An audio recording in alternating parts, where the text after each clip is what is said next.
get into the groove and then, if you just put pen to paper, got that feeling, I'll see you later. Make your move, can we get a little closer? You rock it just like you're supposed to. Hey, boy, I ain't got nothing more to say. What it is that makes me feel like this? Don't know. Gotta be a superstar. All eyes on you. All eyes on you.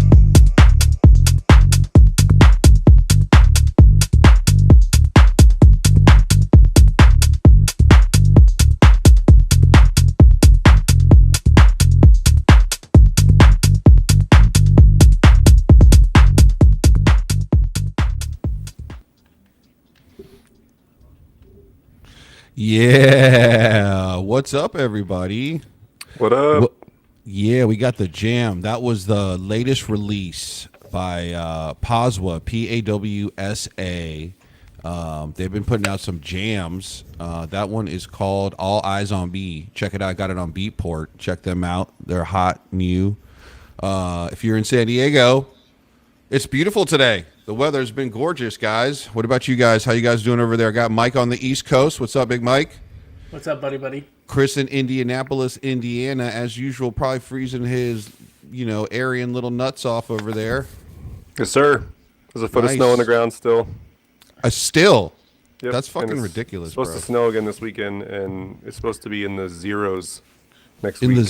in the zeros, Mike. Yeah, like the high Cry next week me is a like river. 7. Oh, Mike. cry me a Mike. river. Mike, in the zeros, buddy. That's right where your dating game is. Wow, that was pretty Wow. offensive. I remember that. And you've been holding that one the whole time, huh? Yeah, I No- know. He's no, you been won't. thinking about that all week. No, I just came up with that. They just come to me. I'm like Jay-Z said, I'm just an antenna, and the universe sends me the jokes. Some of them are good, some of them are bad. Oh, Jay-Z says that? That was in one of his songs, or was that during an interview? Right before he tried to pour a bottle of GHB laced baby oil all over me, man, but I got the fuck out of there. No, that was at a Diddy party? I'm not really sure where I was. Anyways, how's everybody's doing? Good this week. Chris is sick, guys. Chris got himself a little cold, a little flu. How you doing, buddy? Let the viewers know what you've been going through in your past few days. I was fortunate to not be sick on the airplane ride home from my drill weekend this weekend in San Diego. But You were drilling for oil? yes, for the Marine Corps. I was doing my Marine Corps thing, and came home. Was feeling good. Water wasn't pouring out of my ceiling. Yeah, that's and, right. And then I had a fever for like 48 hours. So, Yep. Just for reference, Chris has been sick since Oregon Ducks lost. wow. That was a Ricardo joke I recycled. Well, I have nothing to add to that. Yeah, absolutely. I'm just pulling steak knives out of my kidneys all day, I guess. Yeah, that sucks. But your fever broke, right, buddy? Yeah, this morning finally, I managed to actually get on some calls today. So, spent about as much time on my computer as I could handle. So, Awesome, dude. Awesome. Mike, how's your health besides looking like you're maybe 3 weeks away from death as usual? How are you doing? wow. Ricardo throwing the shots today, huh? Yeah. I'm doing I'm good. sure I'm doing good. Just busy here in New York. It's chilly. It's cold. We're supposed to have a cold front coming in. We don't have snow right now, but I'm doing good. Work's busy. Everything's busy. Having to deal and put up with your shit on a regular basis. So that's the outside of that, I'm doing well. Awesome. Yeah, I appreciate your patience. I know I can be a handful or two. A royal pain in the ass, yes. Yeah, I was gonna say 100%. royal pain in the ass. Sounds about right. But so much fun, though. So much fun, though. Oh, man. Anyway, guys, let's get it moving, man. I wanted to start off the show with something pretty funny. I was watching this meme, and they were pretty much making fun of Shark Tank and sort of like what's going on in some of the world news. And it was complete joke, so this is a complete satire, but it's pretty hilarious. I wanted to share it with you guys. Check it out. 1 second. Let me get it. I promise you. My name is Today, Lyle, Junior. I am Manish. Yeah, where is it? and we want to globalize the Intifada. Oh yeah, laugh all you want. I am laughing. But you're next. Turn it back. Turn it down. We've already brought radical Islamist ideology to nearly every college campus in the world. And convinced an entire generation to side with terrorists. And now, with your help, we're hoping to destroy Israel, the Jews, and someday all of Western civilization. How did you come up with this idea? I've been interested in globalizing the Intifada since I was a little kid. And when I met Manish at summer camp, I knew he was the perfect partner. Thank you, Lyle. That was very kind. What's the plan? We are looking for $500,000 for Where did you 3% find of our this? jihad. That money will go towards operational expenses like For 3% of our marketing jihad. for our protests and Where did you I find don't know, this? unaliving Jews. Can you explain that principle to us? Imagine a Oh, world no, that's governed unaliving by Jews. Sharia law. The infidels are the slaves. Women are Satire. covered head to toe in Satire. fabric. Freedom of speech is gone. Now tell me that's not a world you want to live in. It's all nonsense across the board. It's not nonsense, Marcus. Denise, you're a strange dude. Lori, you want in? Babs? I know. You're a combination of spontaneous combustion and ADD mixed together. I take that as a tremendous compliment. Someday I hope to blow up you and your whole family. Manish, you're a... Babs, that's for America? We're all like Now, we'll see ourselves out. Do you validate parking? you. Where the hell did you find that video? I'm sorry. That's the funniest shit I've seen all fucking week, man. Who made it that? is- I have no idea. I don't want to know. I found it on a social media platform. I'm not going to name it. I think you could probably figure it out. It probably wasn't Facebook. Yeah, that's insane. Carter that found the people actually- internet one night. But you guys, that honestly, and like from just a satire standpoint, I thought it was pretty fucking hilarious. I think it's hilarious that people actually like they do snippets of the shows and they include themselves with like those jokes. I've seen so many of them. This by far is one of the worst that I've seen. It is actually pretty funny the way that they clipped it together, but it's so fucked up in so many ways. Yeah. Oh my There's god! some Like pretty my, good ones about the view that I like too. my favorite line Oh, is yeah. when he goes, "We're looking for $500,000 for 3% of our jihad." like invest in the global, like your own debt. Anyways, that was something that caught my eye. Or unaliving Jews. Yeah, absolutely. And so the next one I thought was really interesting, and I did a little bit of research on it, guys. Just another thing that was in the news was that our man, the incoming president, Donald J. Trump, basically put out on what's that top? He owns like Truth Social or some jam like Yeah. that, and he put this out, and basically what he's saying is that he's going to create an external revenue service that acts a lot like the Internal Revenue Service, and it will be sort of a department that's going to be in charge of managing and collecting tariffs and duties and all sorts of revenue that's coming from foreign sources. And this is something I think that's all happening now, but getting divided by a lot of different of the government organizations that we have. So, but I don't think there's no one hub for all of this. So I think this is a great idea. And so I wanted to do a little bit of research on this, man. And I found out that there's some really cool coincidences, because I know that a lot of people who on the right side, they're kind of sick of all the money printing and the inflation and all this stuff. And was thinking when was the last time, right, that America did this like external revenue service thing, and like, I come to find out from my research that actually America used to only live from external Yes. tariffs and sources. And There check this was out, no guys. income. There was no income tax before. So I asked my boy Chad GPT, not Chad? Chad Chad? GPT. Yeah. Okay. I was selected. I got an email from somebody I can't name. You're invited to use Chad GPT. It's just like the cooler version, but it's only invite only, Mike. So, anyways, Chad GPT, and I found out that basically back in the early 20th century, America did not have income tax, right? Nope. And it was on the ratification of the 16th Amendment in 1913, right? That allowed the government to levy taxes on states. So before 1913, there was no income tax, and America was still kicking ass, right? And Pretty check this out. sure that aligns with when the banks It does absolutely 100%. And so I'll get into that, but like, so the thing that's important here is that before this, the federal revenue primarily came from tariffs on imported goods and excise taxes on domestic goods like alcohol and tobacco, which nobody's trying to get rid of at all. And so it's so funny because the argument here is, the argument for this here is that there's been a lot of speculation about how Trump's tariffs are going to affect the economy, whether it's going to be good or bad. And so, like, I wanted to present this for people, to sort of make their own decision, but to see, like, look, man, we were doing this without these kind of weird, taxes they're imposing on our income before. And it's not a surprise that, and it's human nature. It's not a surprise that, like, when you start getting a lot of revenue internally, and it's easy to collect that revenue without pissing people off because those are your constituents, that it's going to be there's going to be a propensity to sort of like not be as tough on the external stuff that people owe you. So I think there's a lot of untapped efficiency that we can get from this, and if anything positive. If we start getting a lot of revenue externally from tariffs, and we end up breaking through this, then this could mean a reduction in some of our income tax, or at least the way that income is taxed, and that might be something that could be coming down the line, guys. So what do you guys think? The first step in reducing income tax, you have to do this. This is like the first step, right? You have to monetize all of our external resources. And then once you can do that, and once you can show like what that actually looks like, then you can start to reduce internal taxation. But yeah, the central banks are the problem. Yeah, and so So I just want to give my thoughts.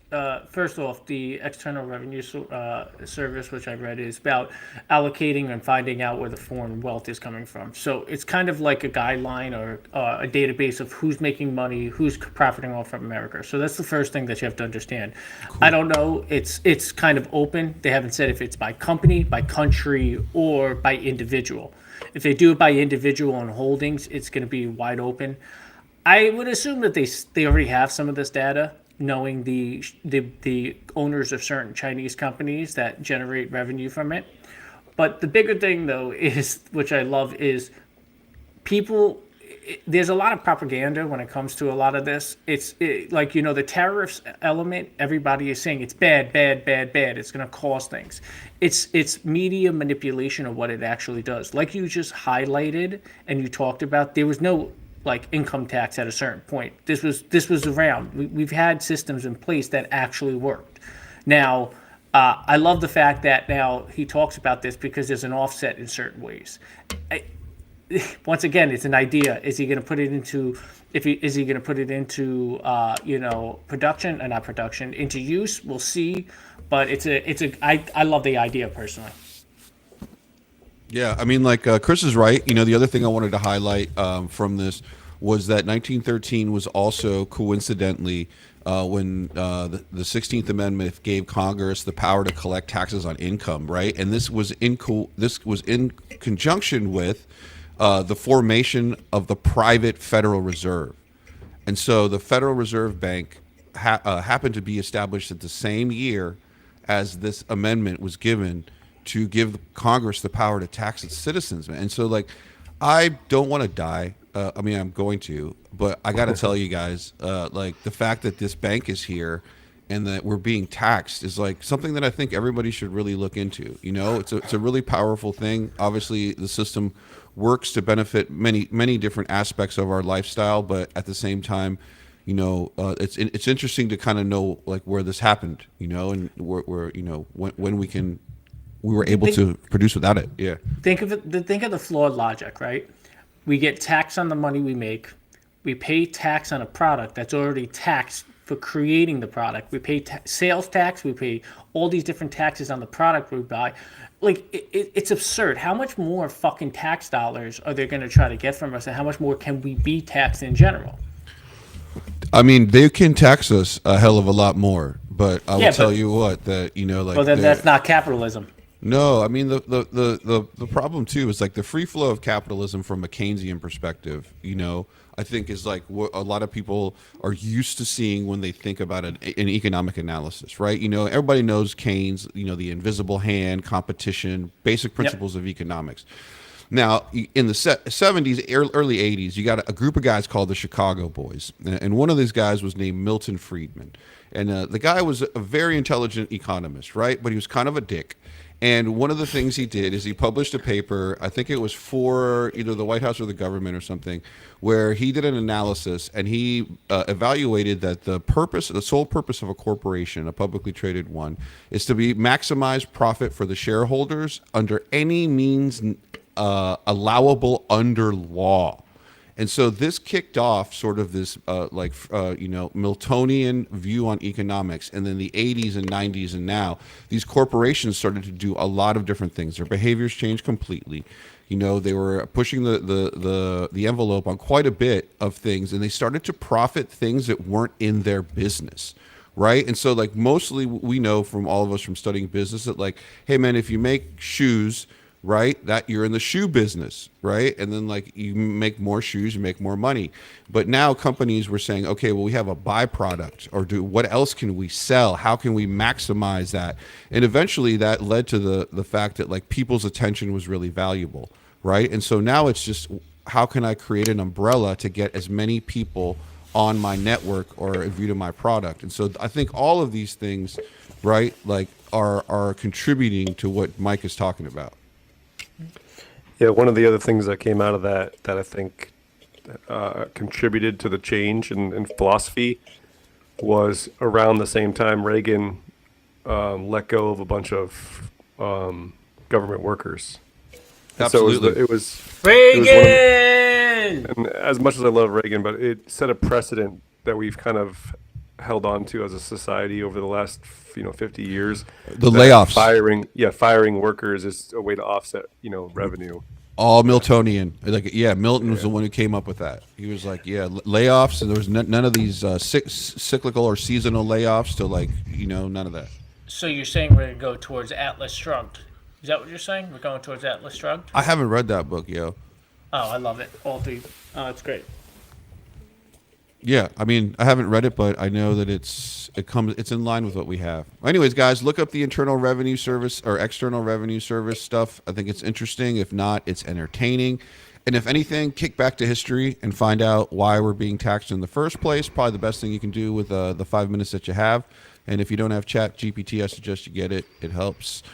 Speaking of Chat GPT, guys, I'm not going to let this topic die. I'm not sure why, but AI agents are out for Chat GPT, and I know that I'm doing a unofficial series on AI agents here, but I'm getting these messages. I can't at night. Like sometimes it's like little cartoons, and they say you should talk about the AI agents. So, anyways. You sure it's just not the voices in your head? That's not LSD or something? Yeah. I think it's all three, guys. All of them. You find some acid stamps in your old school controller back there, and you just... No. So I used to have a buddy who was a brilliant musician, and he taught me how to use a lot of software. A guy was great named Ian Brooks. Shout out Ian Brooks. And he would tell me that he would take sheets of acid. He was a heavy reader too, like super intelligent guy. And he would put them in books, like where he read a passage that he liked, and then he would put it in there, like, oh yeah, I like that. And that way, he would forget about it, and then over time, when he thought of that passage in the book, he would find it, and it was like, oh, this is time for me to finish it out. So I thought that was a cool story. If you're talking about acid, but so this guy breaks it down a little bit about ChatGPT agents, and just give you guys a little bit of a better idea of what these things are. Maybe you'll take them a little bit more seriously. Maybe you won't. Give it a listen here. It's pretty interesting. Let it go. And you're good to go. And this is only journal entry. ChatGPT makes this way easier with tasks, and you're good to go. And this is only going to make the workflow for me way, way better. So every morning for the last few months, I've been doing journal entries. Waking up, right away, pull out my notebook, do a journal entry. ChatGPT makes this way easier with tasks. So what we're going to do is this. I'm going to tell ChatGPT task, give me a new journal prompt every single morning at 7 a.m. that will help me practice gratitude. It should be some sort of prompt that will help me reflect on my life and everything positive in it. I used to use apps that would cost like $5 a month to do this. Now I can do a ChatGPT task for free. Let's hit send. And by the way, I'm putting all the prompts in the description down below. See how he said ChatGPT? Easy yourself. Got it. I'll send a gratitude prompt every morning at 7 a.m. Now at every morning, 7 a.m., ChatGPT task, send me a prompt. All I have to do is go in, and now I can actually chat with ChatGPT and put my prompts right in OpenAI's app. This is great because it's basically like a therapist right in my phone now. Before, this cost money. You would have to pay money for apps. This is all done in ChatGPT now. This is instantly saving me money and instantly improving my life. I can even turn on desktop notifications down here so it actually pings me on my computer when I do this. So I'm going to hit allow on that. Here's one for people trying to get a little bit more healthy. I'm trying to get a little bit more healthy. I've cut out all the seed oils and all the bad foods for me. I'm addicted to sugar, by the way. Cutting that all out. So here's a prompt that'll improve your health. So here's the prompt. Send me a weekly list Sunday morning of meals for the week, plus all the groceries I need so I can get it when shopping. I want these to be healthy meals with no seed oils and no sugar. I also want it to be high in protein. Now ChatGPT is going to send me a list every Sunday morning of the groceries for the week and the meals for the week. They're going to be high in protein and low in sugar. So let's hit enter on that. Got it. I'll send you a weekly meal list on Sunday morning. Boom. Now, for me, I go food shopping every single. All right. Well, I mean, you guys get a good idea. So I know you guys don't care. But for those of you out there, I'm going to say this. I'll take a different road with it. All right. So, like, if there's anybody who's looking to change jobs or learn a new skill, this is the skill you should be fucking learning. This is the skill. This is going to, you can do, if you can imagine it and think it out, pretty soon you can, if you can write it out, you can make it happen. So I think this is going to be a really powerful combination for creators and entrepreneurs and people that are just really highly efficient. I'm going to be the devil advocate here because I always have to do this. What we were just shown, what is that doing? What is that doing? Let me ask you a question. You're going to send me a list of things to buy at the grocery store. You can do that anywhere else. You can find that information. You can see that. It's not sucked. really. Yeah, and then the journal entries. You're asking. It's basically a reminder. It's basically just telling you. If you can't remind yourself every day or to do something like that, and you need a program to tell you to do that, I find that more a problem with the individual. I understand your love for AI agents, and I agree with you. But my problem is the issue with AI agents right now and in that video is you want somebody to do something for you. You don't want to put the work in, and that's becoming a problem. That's actually a downfall of society. It's not making society easier. Agreed. It's making it harder. Like I think Sure. that's a good perspective. I think, Mike, that's important. I was just showing off the technology, but I think you made a really good point. I think you don't want to like use AI instead of learning a skill. That video is about 8 minutes long. I didn't want to share it with everyone, and the part that I chose I hadn't seen myself, so I picked a really bad part. But so like, let me give you an example. This is something that I've been thinking about with AI agents, and so something you can do with an AI agent and using some of the stuff that guy talked about in his video, basically is say. Ask the AI agent to analyze a group of stocks on a weekly basis and then analyze that week based on its past performance and give you a prediction on whether the stock will go up or down, right, in the next 1 week, and then and if that prediction is that it will go down, then sell X percentage of the stock and it'll do it for you. So you hit it right on the head. So that's what the AI agents are. Simple tasks like that where you can use technology to help you with regards to stuff like that. I don't think the AI agent that you just saw on a personal level is really making the difference. But what you just said in the other example, as it pertained to stocks, as it pertained to small tasks when it comes to work, that's really where AI agents are going to come in. And I'm going to say this, is like, if you're stupid, there's no technology that's going to help you. That's going to help you. Yeah, bro. Yeah, so like if you're lazy too. If you're lazy, there's no technology that's going to help you. There's a higher standard of living for lazy people now. And the more technology that exists, the higher the standard of living for lazy people will get. But it still won't save you you're not going to be able to accomplish shit. Yeah. Anyway, so ChatGPT AI agents, Chris, you got anything on this, or are you still pining over the Oregon's loss? I'm pining for the fjords. Sorry, shout out Monty Python. No, so I feel like to Mike's point, it feels a little lazy. And I also feel like if you're reaching out to ChatGPT to find some sort of connection with humanity, that could be a problem, right? The first part was basically trying not to have to pay for therapy by getting ChatGPT to do it for you to some aspect, and I think that's a dangerous precedent to set, because part of the whole thing with therapy is that you're talking to another human being, not that you're just getting advice. So that oxytocin relationship is pretty important. But I do think that there's definitely some things that you could use. I mean, as far as like compiling your thoughts, like uploading your notes and then having ChatGPT put them to some sort of formatting or whatever, some order or whatever. I mean, that's probably. Well, I know that Kenny, my buddy Kenny, he talks to his ChatGPT and tells it what it wants it to perfect about the conversation. So he'll be like, "Hey, I'm going to talk to you, and then I want you to keep track of how I talk, and I want you to help me talk more professionally." And so ChatGPT, when he has a prompt, we're like, "Yo, where the food at?" Right? ChatGPT is like, "Hey, you might want to try." And it's his emails and contracts and stuff, and it's just. I was like, "Where is this motherfucker learning this shit?" Right? But in obviously he's out every weekend all the time. He's a very social young man, but agreed. I mean, there's some benefits, but you can't really you can't really substitute it for human contact at all. No, I agree. AI guys, AI seems to be doing some good things, and it seems to be doing some bad things, guys. Mike is going to talk to us a little bit about his love of AI girlfriends. No, just kidding. Facial recognition. Washington Post here investigated last week here that there's an increase by police departments to rely on this facial recognition software that may or may not work very well. Mike, you want to tell us a little bit about this? Yeah, sure. So a lot of police departments now have started using FRTs. FRTs are facial recognition technology. It's basically artificial intelligence technology that tries to confirm the identity of a person from an image.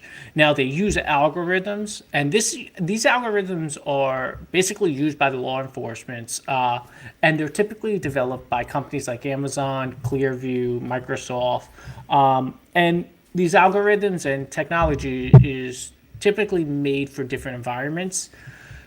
There's a problem with it. And this is a scary thing.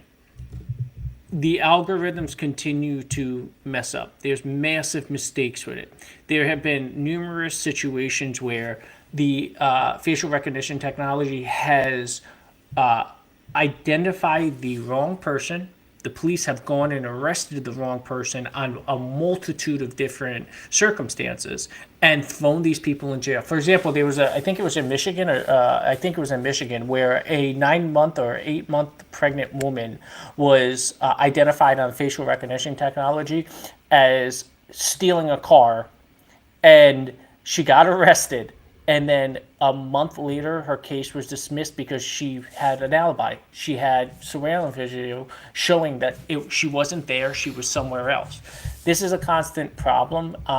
Now, it's good in a perspective because it helps with certain things, and I understand the idea of facial recognition technology. The problem is it's very invasive to begin with, A, but B, the real issue that's going on right now is there's a bunch of civil rights advocates that are talking about how it is racial profiling. And a ton of these issues, believe it or not, have been happening to marginalized black people. constantly, a lot of this technology has been constantly misidentifying black people. So you have tons of black individuals, African Americans, that are getting arrested, and it's not even them based on this. Yo, that's fucked up. I mean, that's pretty fucked up. It's horrible. It's horrible. And, the police departments keep saying that they're working through the issues. And the technology companies say that they're, working on the algorithms. They're having massive improvements in the deep learning techniques and stuff like that. But the problem is there's hasn't been many issues with white men. Okay, it's been mostly the African American and the marginalized communities. So racist ass software. But my problem is I have an issue with facial recognition technology. It's in pretty much every major city, and if you think it's not there, it's there. It is there. There's contracts and there's tentative contracts to see if it's possible. There's governmental contracts, and then what goes forward. The problem is, you can't put a product out there that is not 100% positive. And if you're going to sit there and rely on the recognition technology to arrest people, it damn well be 100%.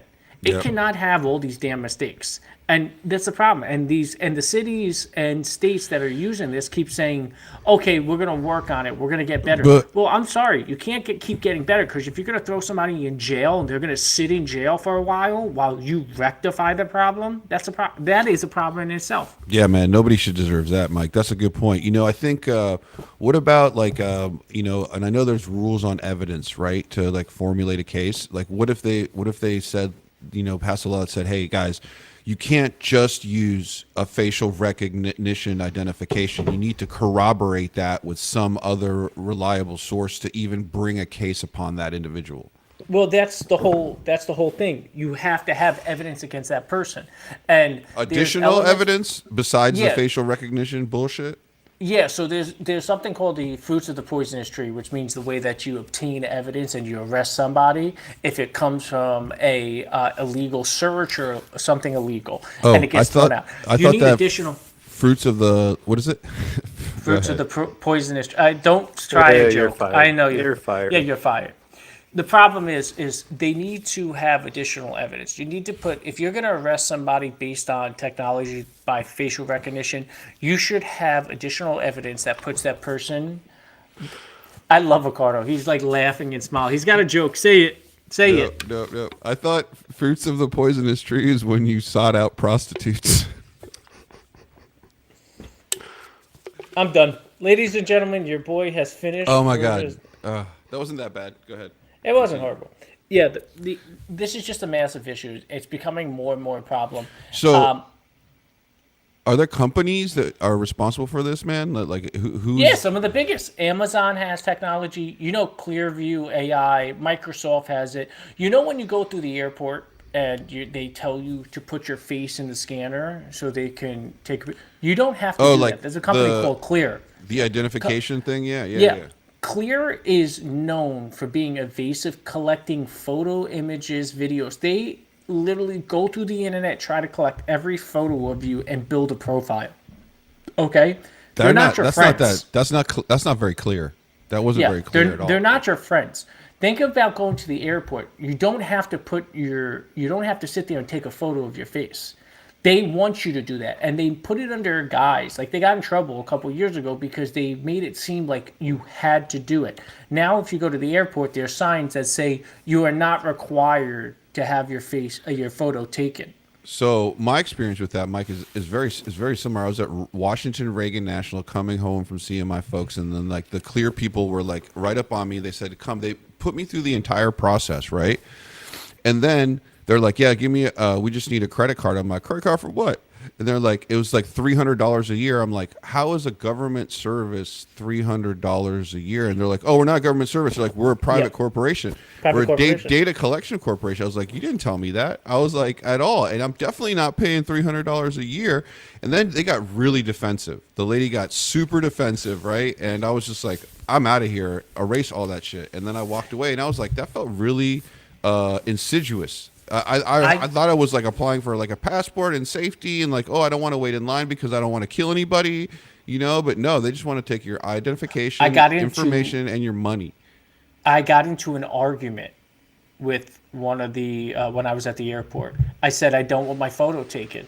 And he was like, wait, what do you mean you don't want your photo taken? I was like, I'm not putting my face there so you can take a photo. Here's my ID. He was like, no, you're going to put your face there. I was like, no, I'm not putting my face there. It's not required by law. I'm not doing it. And we went back and forth. There was a TSA agent that was standing at the security line. I literally got into an argument with the guy who was forcing me to put my face there. And I was like, I'm not doing it. So eventually I asked for a supervisor, and a supervisor came over and said, basically, you don't have to do it. And I just had to show him my ID, which was like a real ID, which has my which is my, you're identified by the government, all that. I remember I literally got into an argument with this guy. He was trying to force me to put my face there so he can take a photo of my face. I was like, not happening. Go fuck yourself.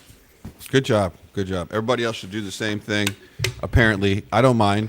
I just smile. So, question, Mike. Is this kind of along the same lines as DNA? Like, I know DNA was sort of questionable for a while, and people were trying to use it, and then once the technology sort of became advanced enough, then it's now kind of the standard, right? Is that so DNA? There's different elements. Yeah, there's different elements of DNA. Two completely different things. DNA has. No, I mean just as far as like utilizing, because like the technology when DNA was first coming about made it so that you could argue against its legitimacy until as a certain evidence. Point. Yeah, as evidence until a certain point where the technology became advanced enough, and then it became basically the standard. Where DNA identification is now basically what everybody uses. Actually, is that believe something it or not? Believe it or not, DNA is a very tricky thing still to this day. They actually use it. Yep. I was going to say I did some research on this, Chris, and it wasn't it became more efficient. It was this guy that figured out a way to make it so much faster and cost effective. It went from like taking weeks to like 24 hours, and like computers doing it, and that's why they started adopting it, because they could get the results much faster. Yeah, but DNA is also a very tricky thing now. There's a lot of appeals that are going on based on DNA evidence because it was mismarked, the technology wasn't as good, and it's still a problem today. There's a lot of arguments against it. The difference is facial recognition technology is new. DNA took years and years for the courts to work that through. So is there a potential future where the facial recognition can kind of pace with technology and then eventually become more... Yes.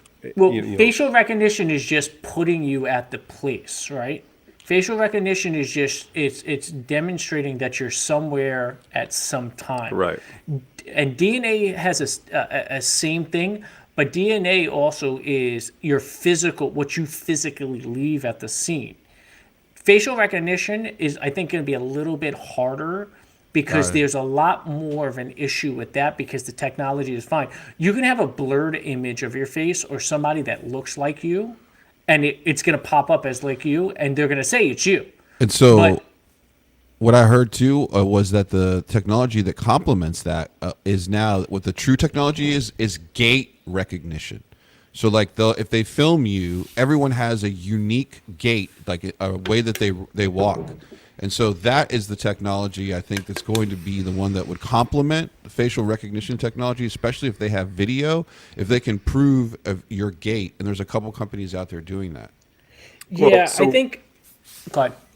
What I was going to say is that, like, I think we're all trying to say the same thing, but like, blurred cameras in the future aren't going to be a problem. Like, there's not going to be blurry images, for CCTV.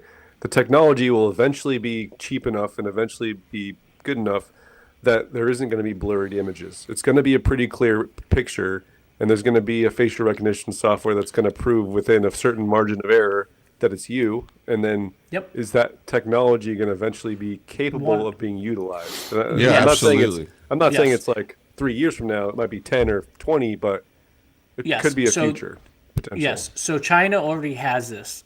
The difference with China is China uses a part of its credit score element You walk across the street, they take money out automatically. Yeah. You do it enough times, they restrict your ability to do certain things. Saudi's not far away from that, by the way. Yeah. Wow. The difference is in the U.S., you have groups, advocates, civil rights groups, the ACLU, that's going to fight against this as much as possible. Do I think eventually it's going to get to the point where it's going to benefit and it's going to be used on 100%? Yes, I think eventually we'll get to that point. However, it's going to take a long time to make those adjustments. Now, it also has to go through the court system to see what the court rules on this information. But think about it. Yeah, but it's the facial recognition is basically the same thing. Think about it as like a photo, right? It's just in the moment, it's catching you and so forth at a certain time through cameras. It's going to be there right now. It's just not, the technology is not there, and it just has to be refined. Nice. All right. Well, I think that there's not much we can do about this invasion of privacy, but it's good to know that you can wear the the Kanye mask. He has a mask you can get on his Yeezy website, and it just like blocks your whole face so they can't facial recognition you. I honestly think that's what people are going to be doing, dude. Like, like what is it? It's already starting. Yeah, like the Squid Games, like just no faces. So, it's already starting. Believe it or not, it's already starting in the U.S. A lot of people are wearing masks, not because of that, but because Meta, the eyeglasses with the cameras and stuff like that. So people are doing that because of that. They don't want to be recorded.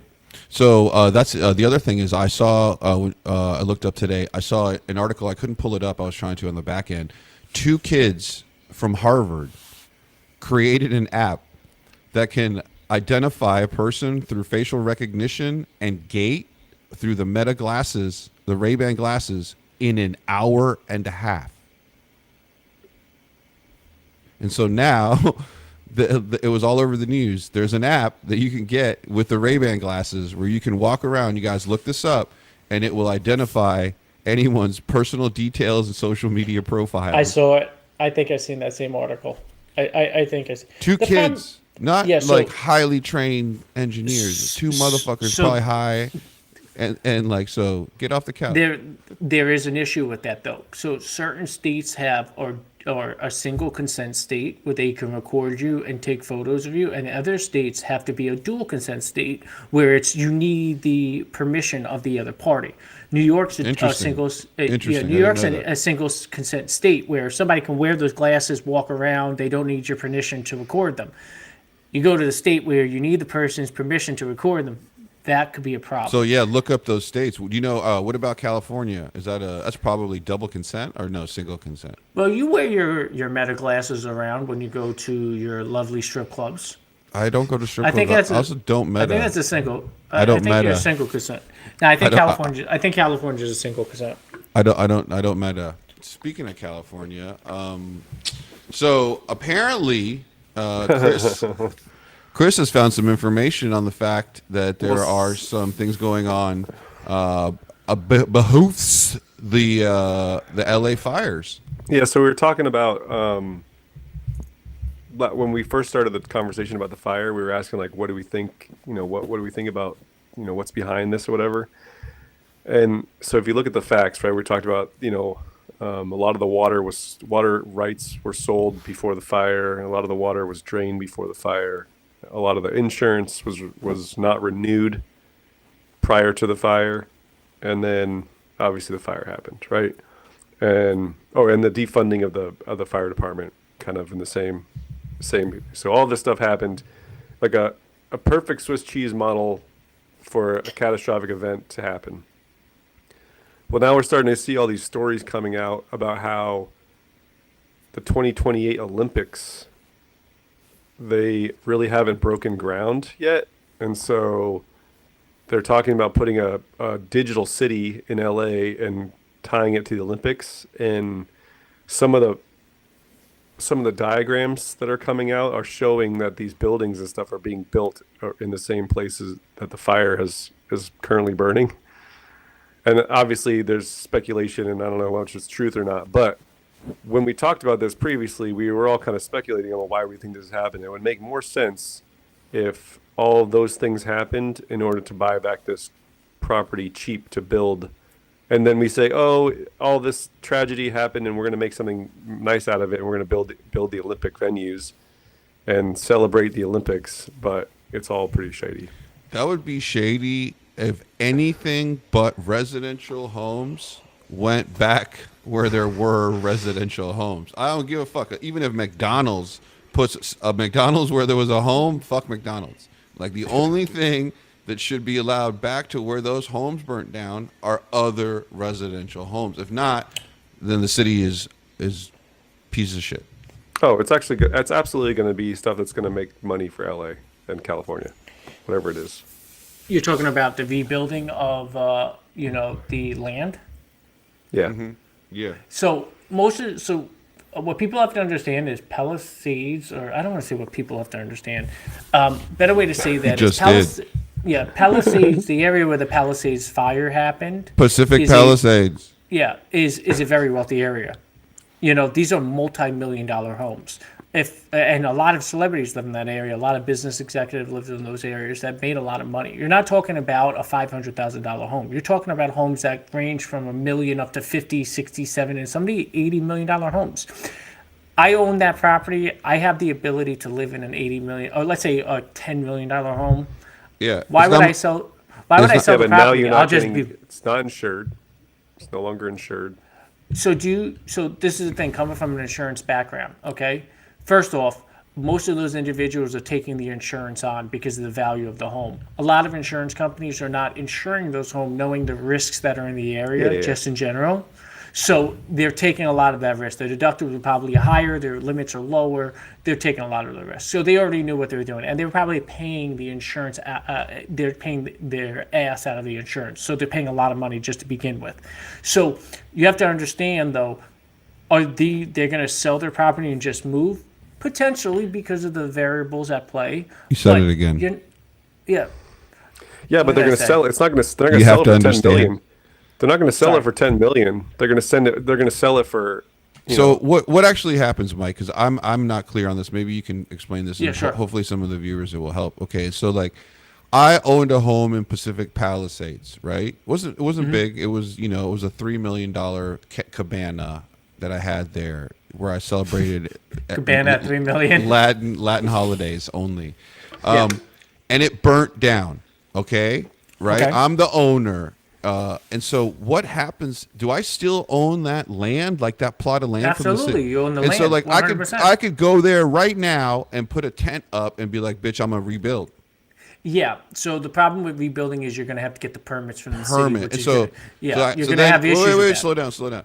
And then I say, all right, man, I need some permits, right? So I get myself a fancy lawyer, and then I send his ass to the city, and then the city says, okay, I want to rebuild this house, and then what happens?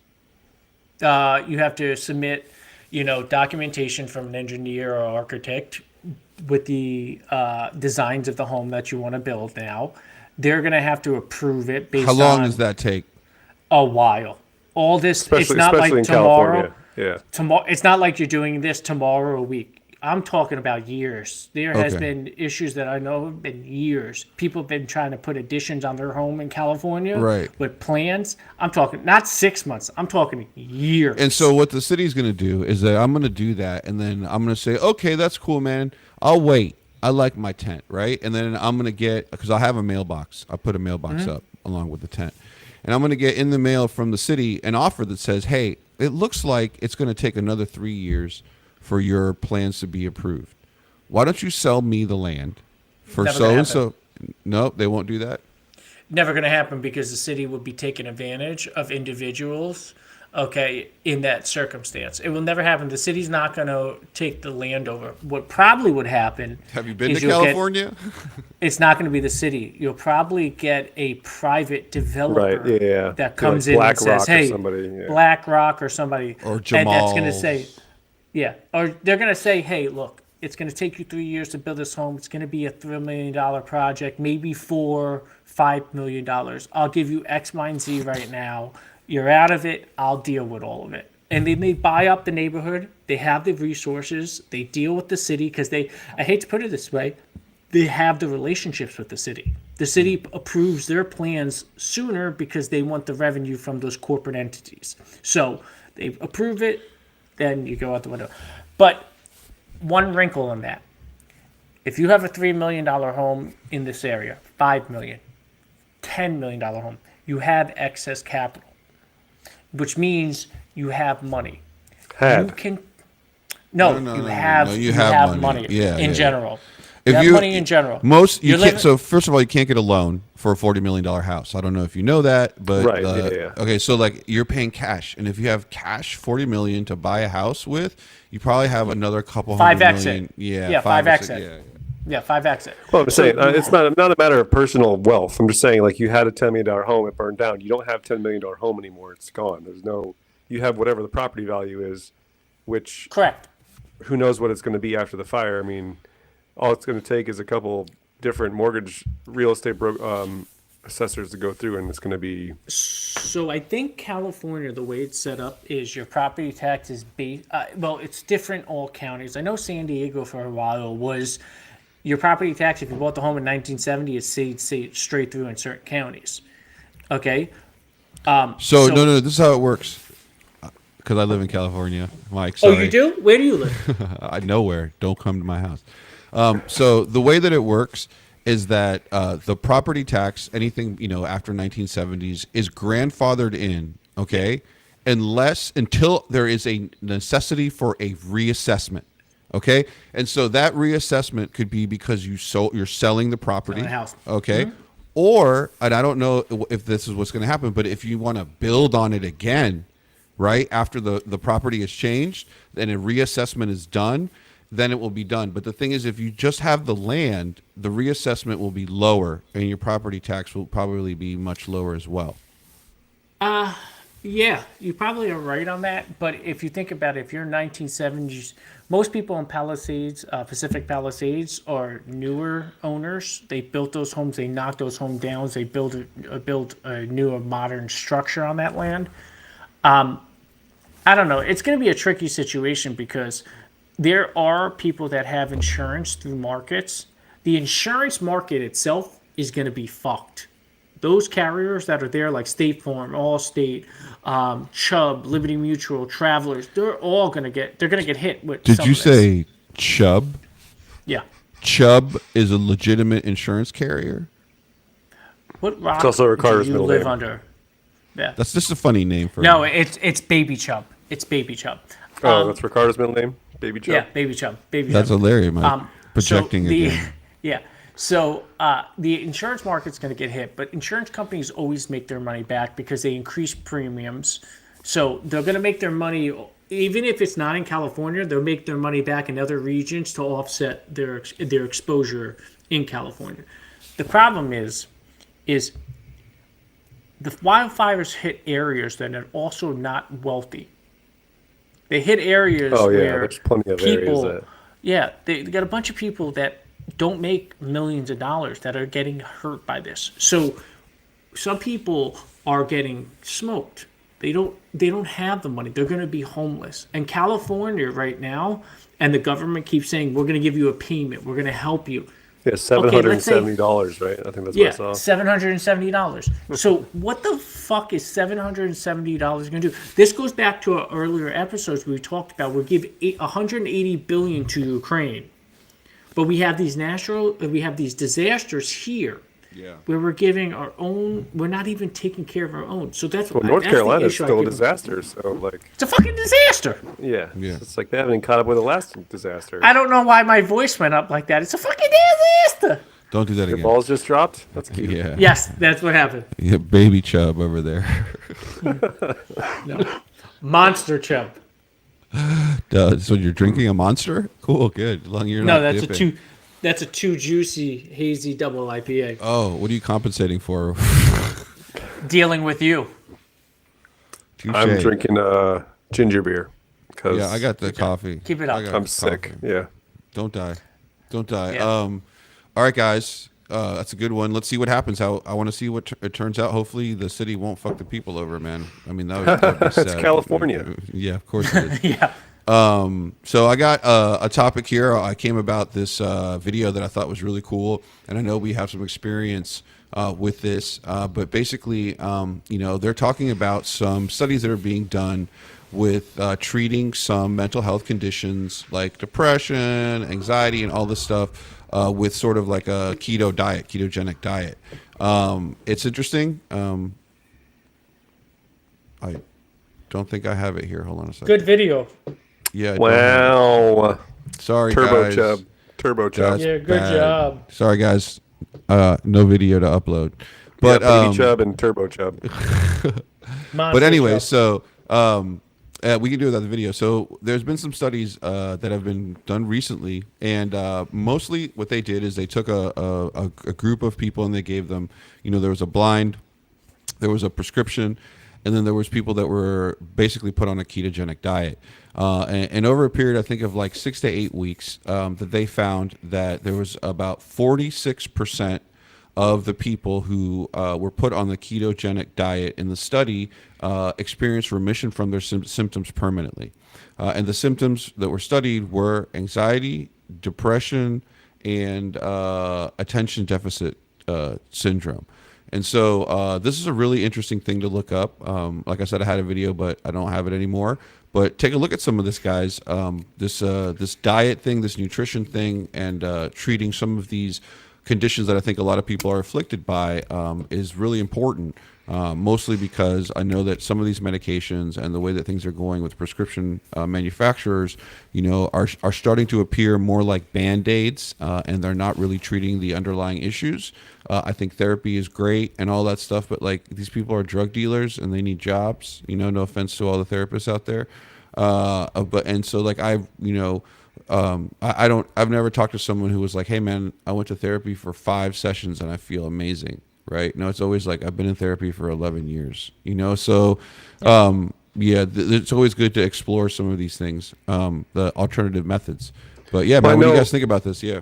I know from my personal experience. So I listened to Peterson's podcast on Rogan, and he talked about how his daughter, Jordan Peterson's, his daughter had like chronic inflammation. She was troubled, had all kinds of problems her whole life, and then she went to a carnivore diet and had drastic change in health. And so Peterson had said that he was always one of those people that had a hard time sleeping, always woke up, tired, and had to offset it with, caffeine. And then he went to a carnivore diet as well, and he said it was after a few weeks, it was the first time he had in years had woken up feeling like refreshed. And so then, just because I was listening to it, and I'm someone who's always struggled with sleep, a lot of it has to do with military and a lot of the problems with working nights and working days, working nights, working days, but circadian rhythm. I started doing more of a carnivore diet, and I definitely can tell a difference. Like if I eat, pizza or pasta or something, for a late lunch or even lunch, anything after noon, I could definitely feel a difference in how I'm able to fall asleep when if I just have straight meat, protein, and like vegetables, even and very few vegetables, but just meat and protein, I definitely fall asleep easier. And it's not like a 1-to-1. It's not like it takes a couple days for your body to process all that sugars and everything. And then you start to notice a real difference if you commit to it. But as soon as I mess it up, as soon as I have bread or something, complex carbs, then I have a hard time falling asleep. That's interesting. What about you, Mike? You keto? Never ketoed in my life. I have a strict diet. It includes IPAs. I eat. Yeah, baby penises. Why do you keep saying that, dude? We already had conversations about that. No, I have a strict diet. No more duck penis for you. Shut the fuck up. I have a strict diet. I eat a lot of like protein, steaks, chicken, eggs, bacon, turkey bacon, stuff like that. But I will say this: Chris is 100% correct in certain areas. Like being Italian, having an Italian family, I eat a lot of pasta. I eat a lot of pizza, especially on my Sundays. I can tell you on a Sunday when I eat a lot of pasta, it's harder for me to for my digestive system for Monday because it just breaks down a different way. I have trouble sleeping to begin with. I sleep 3 to 4 hours every night. It's just not healthy. It's just my life. But I can tell you the impact of the food that you put in your body 100% changes your mood, changes how you feel, changes your sleep patterns, all of that. So I can tell you just food-wise for me, you do see a difference. But I've never tried keto. I don't know what the hell keto is, quite frankly. I don't do that. I have a routine. And Ricardo's over there sitting there like he's looking at me like, what the hell is Well, he it's not a talking about? transformer, so. I know it's not a transformer. Thank you very much. That's good. Yeah, man. My personal experience with keto, so side note, I sleep like a fucking baby, and neither of these guys smoke weed. So that's the only difference I see in this relationship. Well, we here. also have consciences, and you don't. So. Yeah, we have conscience. We also don't blow smokes into the camera during podcasts. The judgment here, folks. Now you know who the judgy guys are. The show. judgy. You talk about my mother's. You talk about my mother and her having an OnlyFans on a constant basis, and you make jokes about me all day long. Don't pull this shit on me. So sensitive for a New Yorker. Anyways, guys, I don't want to ramp Mike up even more, but he was going to talk about how DEI is starting to hide under ESG. Yeah, so I had the fortunate ability to sit in on a full day of lecturing by some of the legal counsels from some of the major corporations in the country, financial institution, real estate institutions, and whatnot. There was a constant theme, though, going on where they were talking about the DEI programs and how, the public perception of them has been very bad. So a lot of the companies kind of have started stepping away from it. Everyone said the same thing, that DEI programs for their companies was successful, and the studies show that. But because public perception, they did not feel like they wanted to put their company in the wrong position. So just to give you an idea, DEI is diversity, equity, and inclusion. ESG, which a lot of companies go by, is environmental, social, and governance. People, profit, planet. Yeah. The unique thing of this, which I took away from this lovely entire day conference. DEI programs are starting to fall by the wayside because they don't want their companies to be looked at as bad in the wrong light, which companies typically do. If they have programs that make their company bad, they don't want to be looked at as bad publicity, bad perceptions. What I took away from this is the DEI programs are going to hide under the S in ESG, which is social. So a lot of these companies said, and their play on it was, DEI programs are great. They're helping us. But we're going to move that to the ESG. A lot of people pertain ESG to climate change. They pertain it to sustainability, environmental. Yeah. People, so profit, planet. Yeah. So the thing that I got from it and what's going on now is, and I started looking at this a little bit more with corporations, your DEI officers, your DEI departments, your DEI programs, everybody's like, hey, we're going away with them. They're out the door. We're not doing this anymore. We're going to hire the best person. We're going to do the best thing. We're not going to put certain things in place. But where are those individuals going?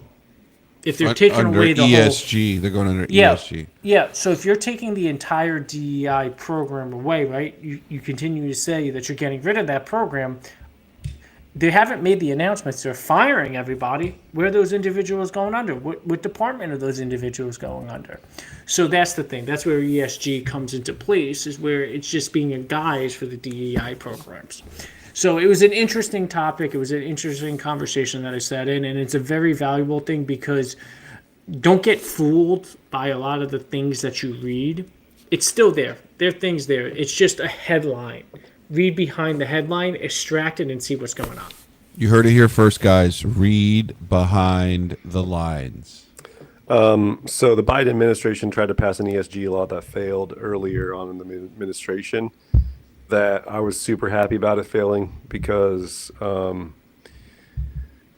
Corporate Knights, the Corporate Knights 100 list comes out with the top ESG companies every year, and it's essentially it's not far away from Diddy and Epstein's Island. It's essentially just a bunch of people getting together and they make their own rules. And if you're in the club, you're in the club. If you're not in the club, then you're fucked essentially. Mm-hmm. But the problem is with ESG, there's always the tie to crypto and social credit scores. So the social part of the ESG is supposed to end up being social credit scores. And the way that they do that is by leveraging your ability. They basically say like, oh, well, if you're not an environmental company in some capacity, so you're not going to net zero carbon or whatever new keyword that they're using today, then you're not on the cool kids club, and then you don't fall in, you don't get to play in a certain game, and it's nepotism or whatever you want to call it. ESG is, I think it's awful. Honestly, it's just another. It's the new backroom deals that we've essentially been criticizing the hierarchy, which is the white privileged hierarchy from playing those games, and now it's just a new version of that, but it's with like the cool kids. So it's the planet and social DEI and global warming and all those kinds of individuals, not saying which way they lean politically, but that's the new hierarchy that's moving power, moving money around. 100%. And I have to say this also. You have to be aware of programs and companies, right? So everybody's aware of ESG. Everybody's aware of DEI. What do you think CSR stands for?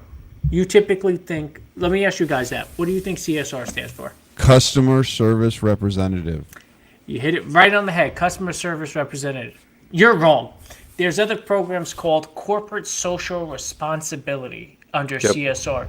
You thought it was a customer service representative. The problem is corporate social responsibility has to do with corporate hiring. It has to do with the ability of their social responsibility, what they're doing for society, what they're doing for the environment, what they're doing for hiring, the demographics for hiring. You never would have thought of that. In the EU, they have something called the CRSD regulation, which is the Corporate Sustainability Reporting Directive, where you basically have to set standards, okay? Where you have to report on the environmental, social, the societal, and government impact. That's the same thing we have here in the U.S. There's all these different programs, and people don't realize it, and they have these acronyms. The problem is DEI became so apparent because the Biden administration, the governments made it apparent. They pointed it out the same way ESG. Well, there's a lot of failures. That's the problem. The DEI's had a lot of black eyes globally. And I want to say the last time I looked at the study, and correct me if I'm wrong, Carter, it was like, I think it's 65% of the branding is where people spend their money. Yeah. So it's not necessarily advertising and marketing or quality of the product or any of those things.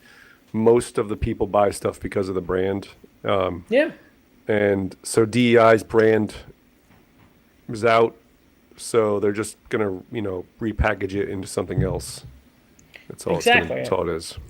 Yeah, I mean, like, from a behavioral standpoint, none of this shit makes any fucking sense to me.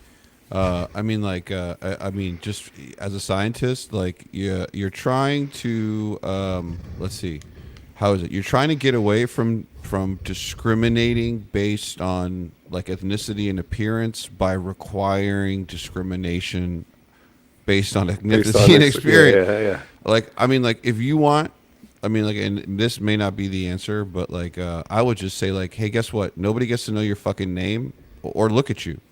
And then you can pass a series of tests, and some of those tests can be interview questions, but it's all typed. right? And then you select based on, and you can go through as many rounds. You get an email that says, answer these next 5 questions. Okay, not enough? Send another fucking round. But nobody's name, age, sex, gender, pictures, nothing. Just these are the 50 applicants.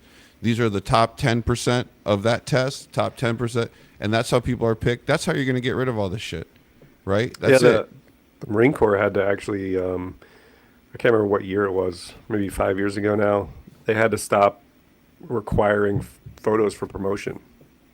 I mean, they were basically saying that people were selecting people based on certain races, and so that's why they weren't getting picked. So even though in the Marine Corps it's all about, like, we don't give a shit what you look like as long as you're not fat.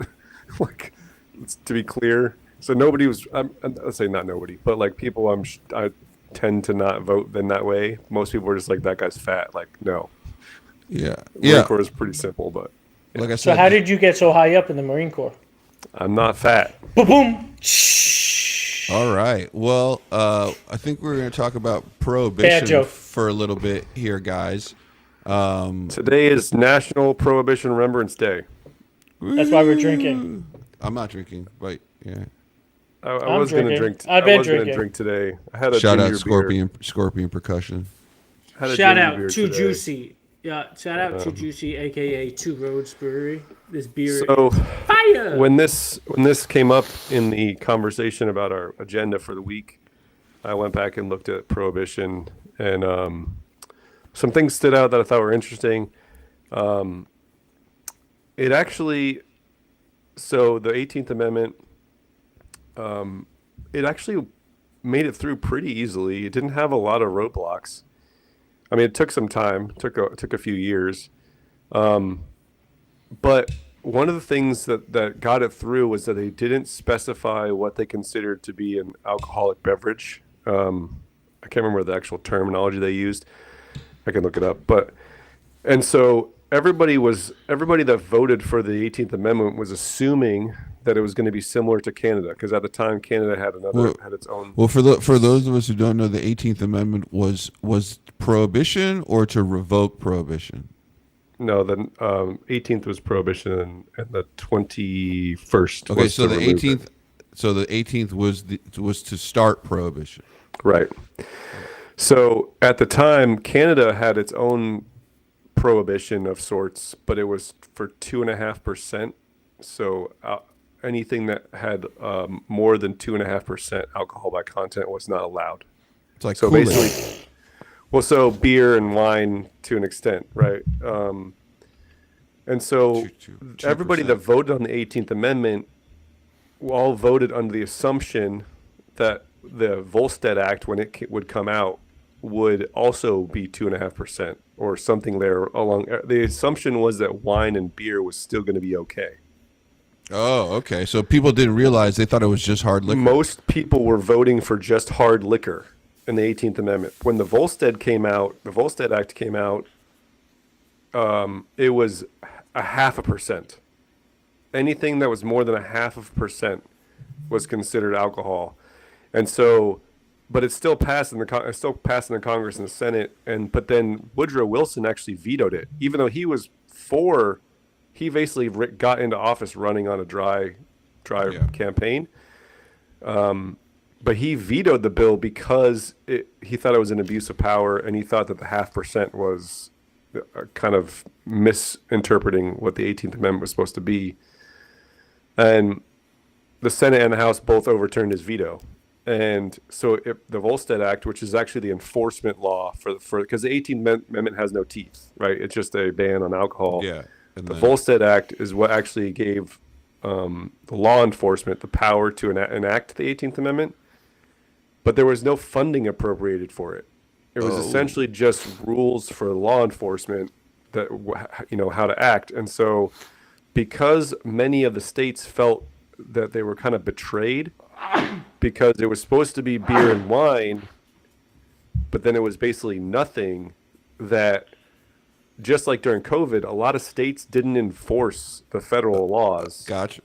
They kind of did it like a little bit, almost the same way with the the black vote for a while, how it wasn't enforced in some of the southern states, right? I mean, it was law, but like it wasn't really enforced, right? And so it was the same way. A lot of states were not enforcing it. And one of the things that I thought was fascinating was that it was essentially a lot of people thought that they were enacting a prohibition to lower crime, and it did the opposite. Because now all these things were illegal, it increased the crime like exponentially, because now alcohol sales, alcohol production, alcohol, anything related to alcohol is all tough winter in Oregon, nice, is all illegal.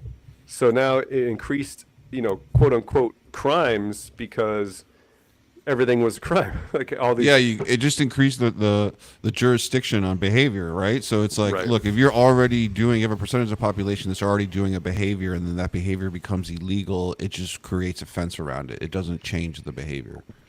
So what I didn't realize until I read this was one of the reasons why FDR became president was because he ran on instilling the 20th Amendment because of the tax revenue that would come from alcohol sales. Yeah, that's what I read. So because the Great Depression was in full swing. And so then he ran on the platform saying, hey, I'm going to bring back alcohol, and I'm going to bring all this tax revenue back to the country, and I'm going to bring us out of the Great Depression. So actually the reenactment of Prohibition, or the 20th Amendment, the canceling of Prohibition, essentially, or 21st Amendment? 22nd.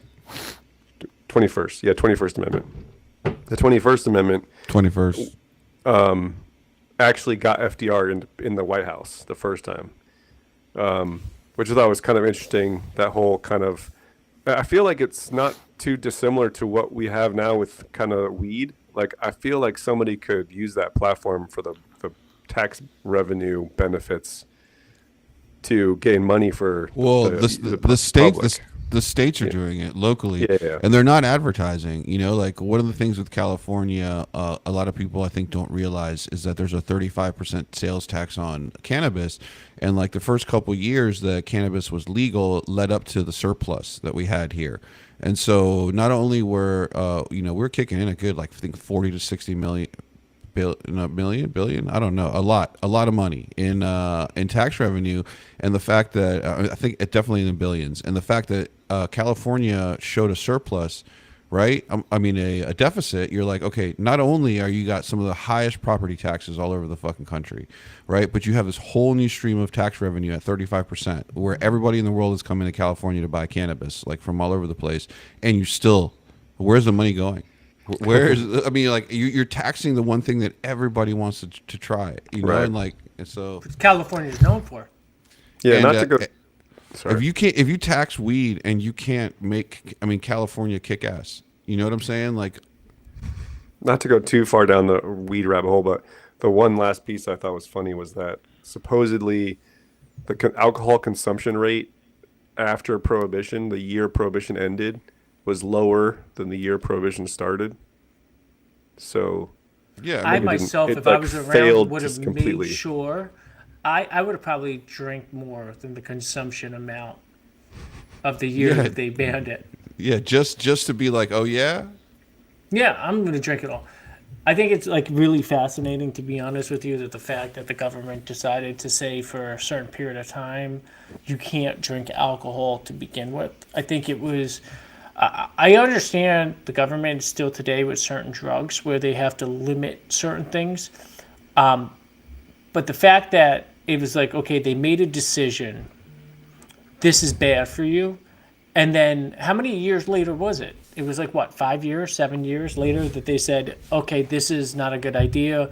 We're going to allow people to drink again, alcohol consumption. It was just one of those things where it's like, it's one of the few times... years. Okay, 13 years. Sorry, not 5 years, 13 years. So it's one of those times in history where it's like, okay, the government stated something, we're going to change it back. It's an interesting concept just in general, because it just goes to show the difference in politicians then and now, where they realized maybe this wasn't a good law, maybe this wasn't a good rule, and we were going to turn around, okay, we need to change something, we need to move it back, we need to do this for certain reasons. Nowadays, it's completely different with the thought process on how governance is, ran by our elected officials. Well, I think that it just shows, and I think there's a history when the government gets involved in like NVBs or non-violent behaviors, right? So like there's a whole class of behaviors, that you can do, and I'm not talking about inflicting violence upon yourself, which don't affect other people. You know what I'm saying? In a major way, and they're not violent, and so. Anytime I think the government tries to run jurisdiction over any kind of nonviolent behavior, there's always a lot of pushback, right? Because there's little cause for them to say, okay, you're just restricting my behaviors now, right? I'm not really like, who am I impeding on? And so I see a history of these guys trying to do this, and like it always gets kicked back. Yeah.